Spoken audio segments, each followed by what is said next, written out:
Assalamualaikum warahmatullahi wabarakatuh. Yang terhormat Bapak Dr. Insinyur Sugianto MM selaku dosen pengantar statistik dan yang saya banggakan teman-teman. Perkenalkan, kami dari kelompok 3 akan membahas tentang teori pengambilan keputusan. Setiap pengambilan keputusan akan menghadapi 4 keadaan. Yang pertama ada ketidakpastian. Ketidakpastian terjadi apabila suatu informasi yang dijadikan dasar keputusan terjadi dan valid atau informasinya yang bersifat sempurna. Yang kedua ada risiko. Risiko sebaliknya dari kepastian. Dia tidak mempunyai informasi yang sempurna, namun memiliki kemungkinan atau probabilitas suatu peristiwa akan terjadi. Yang ketiga ada ketidakpastian, menunjukkan suatu keputusan tidak mempunyai informasi yang sempurna dan probabilitas suatu peristiwa pun tidak diketahui. Yang keempat terakhir adalah konflik, yaitu keputusan di mana terdapat 2 atau lebih kepentingan.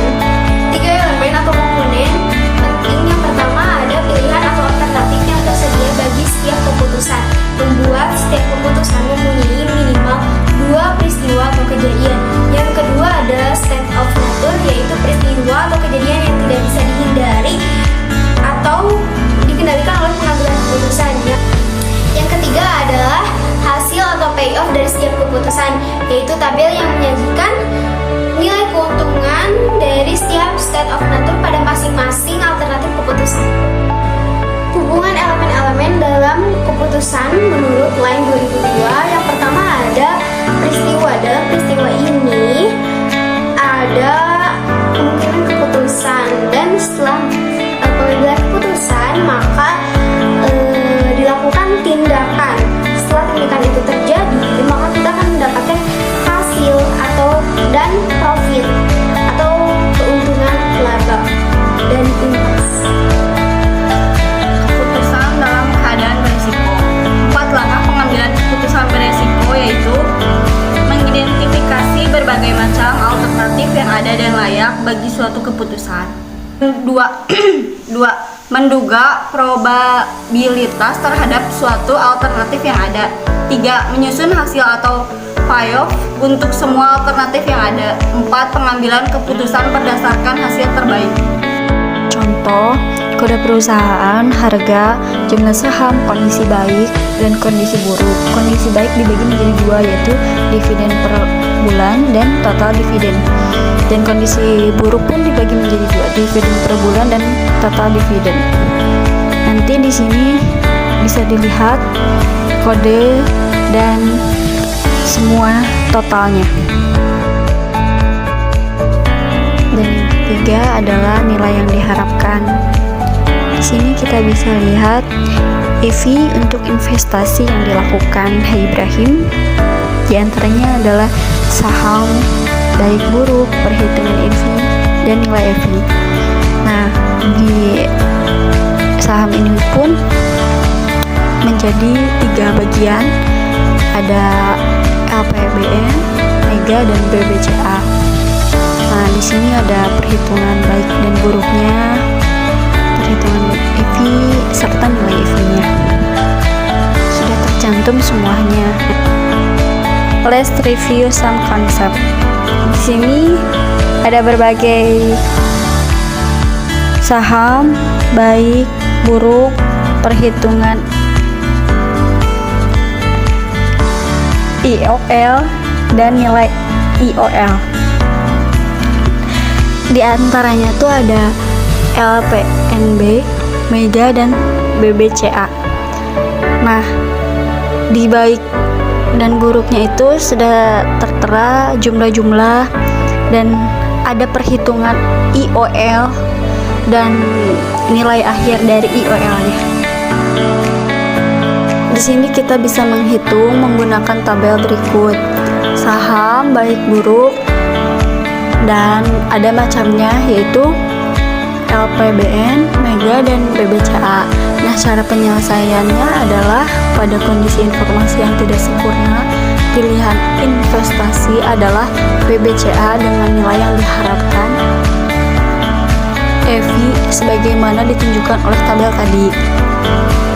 Kombinasi saham yang optimal dengan kondisi informasi yang sempurna adalah BBCA untuk kondisi baik dan LPBN untuk kondisi buruk, dan nilai EV dihitung sebagai berikut. EVIF sama dengan dalam kurung 1.487.667 dikali 0,5 dalam tutup kurung ditambah 277.778 dikali 0,5 sama dengan 882.723. Keuntungan apabila informasi sempurna adalah 882.273, dan apabila informasi tidak sempurna hanya 774.667. Selisih dari keuntungan informasi yang sempurna dengan tidak sempurna adalah expected value of perfect information (EVA). Nilai EV adalah sebagai berikut. EVI 882.723 dikurangi 774.667 sama dengan 108,56.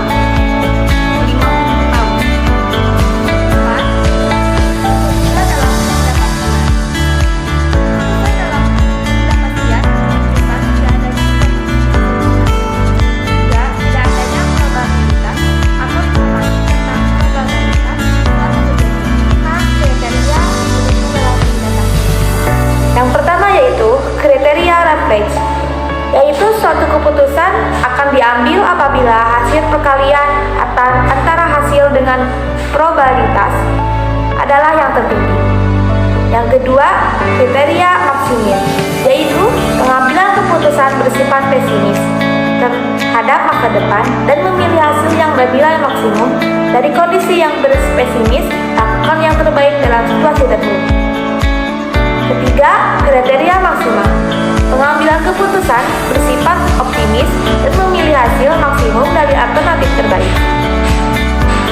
Yang keempat, kriteria persuasi, kompromi dari pendekatan kriteria maksimin dan maksimal. Dan yang terakhir yaitu kriteria extreme minimal regrets, yaitu memilih alternatif dengan regrets minimum, lakukan maksimum pada setiap kondisi terburuk. Contoh berikut adalah dividen yang dibagikan oleh 3 perusahaan yang ada di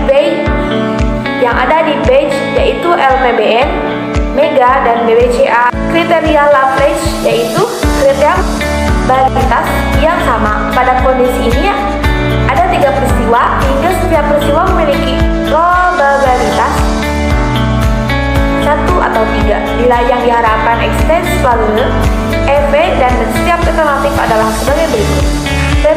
Kemudian B. Kriteria maksimin. Kriteria ini menekankan untuk mengambil kondisi yang pesimis dan memiliki alternatif yang memiliki nilai atau hasil maksimum. Contohnya perusahaan LPBN kondisi krisis dengan 250, kemudian Mega 300, dan kemudian BBCA 185. Dari tabel di atas, dalam kondisi krisis, alternatif yang menghasilkan nilai maksimum adalah Mega dengan nilai 300, maka keputusan yang terbaik menurut kriteria maksimin adalah perusahaan Mega. Kriteria Maximax. Kriteria Maximax adalah kebalikan dari kriteria maksimin yang sudah dijelaskan oleh teman saya tadi. Dan kriteria ini menyarankan pengambilan keputusan bersifat optimis, memilih hasil maksimum dari alternatif terbaik. Di sini saya akan sedikit juga memberikan contoh tentang kriteria Maximax. Kriteria ini menekankan untuk mengambil kondisi perekonomian boom dan memilih alternatif yang paling tinggi.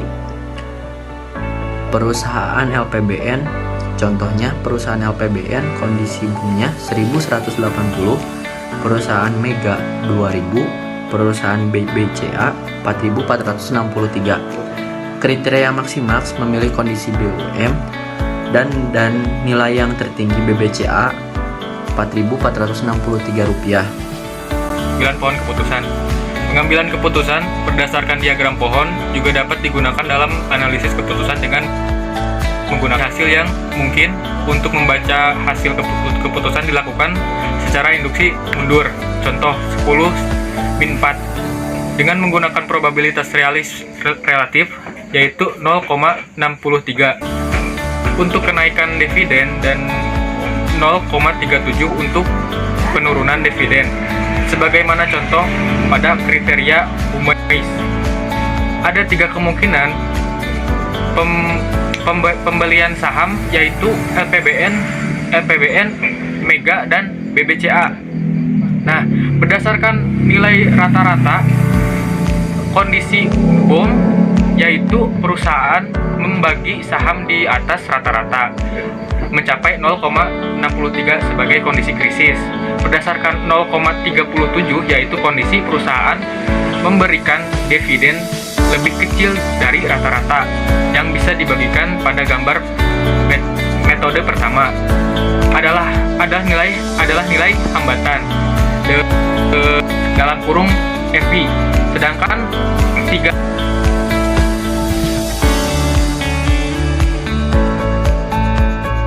bertanda 1, 2, dan 3 menunjukkan hasil dari payoff yang diharapkan dari masing-masing saham ranting, dan ketiga node adalah peristiwa yang mungkin terjadi yaitu kondisi. Sekian penyampaian dari video kami. Mohon maaf bila ada kata-kata yang kurang berkenan dan salah kata. Terima kasih atas perhatiannya. Wassalamualaikum warahmatullahi wabarakatuh.